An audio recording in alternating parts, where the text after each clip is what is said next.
როცა გამოვიდა კომიდან, მაშინაც ვერ ლაპარაკობდა, მეტყველების უნარი ჰქონდა დაკარგული და სიმღერით დაიწყო ესეც.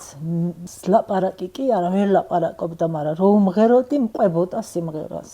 გოს მაგ დროს იღიმებოდა სავით სახეზე სხვანაირი და ექიმებს რო ვეუბნებით, არა, ესო თქვენო გინდათო რომ ეგრე იყოსო და გეჩვენებათო და სწაული იყო მართლა მაგის გადარჩენა. ყოველ დღე მღეროდი. ყოველ დღე იქ ვიყავით, ახალი წელი იყო, იქ შევხვდით მთელი ჩვენ ახლა ოჯახის წევრები, მაგრამ თავის სამეგობრო, ყველანი სულ იქ ვიყავით ფაქტიურად, ჩვენც იქ ცხოვრობდით ეს პერიოდები.